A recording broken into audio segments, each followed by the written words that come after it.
歡迎嚟到小兔故事屋。今日要講嘅故事叫《心月與滑泥機》。有啲小朋友中意洋娃娃，有啲中意毛公仔，但係心月最中意嘅竟然係滑泥機。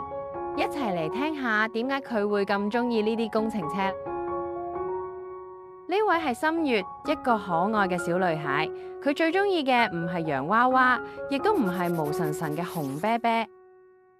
心月最中意嘅係嗰啲勁拎共籠喺香港街頭辛勤工作嘅巨大工程車。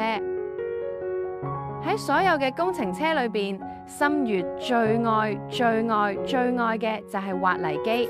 佢有住長長嘅臂彎同巨大嘅橙，好似一個溫柔嘅巨人。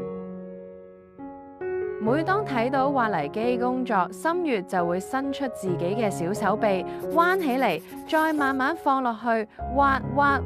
佢模仿住滑泥機嘅動作，嘴入邊發出開心嘅聲音。媽媽從來唔講女仔應該中意斯文嘅嘢啊，佢只係緊緊抱住心月，錫咗佢個面珠燈一啖，為佢嘅熱情感到驕傲。因為媽媽知道興趣冇分男仔女仔，只要係自己中意嘅嘢就可以閃閃發光。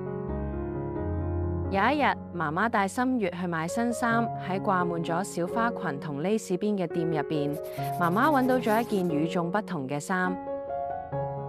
嗰件衫上面冇公主，亦都冇蝴蝶，上面畫滿咗各式各樣嘅工程車，有水泥車，有吊車，仲有一架神氣活現嘅黃色滑泥機喺衫嘅正中央。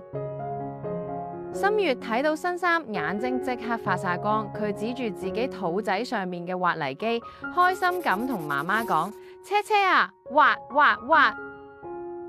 而家心月有咗佢專屬嘅滑泥機，無論走到邊度，佢最中意嘅滑泥機都隨時陪喺佢身邊，俾佢一個大大嘅溫暖嘅擁抱。每個小朋友都可以有自己中意嘅嘢，無論係公主裙定係工程車，都一樣咁特別。記得訂閱我哋嘅頻道小兔故事屋，每個禮拜都有新故事陪你一齊成長。下次見，拜拜。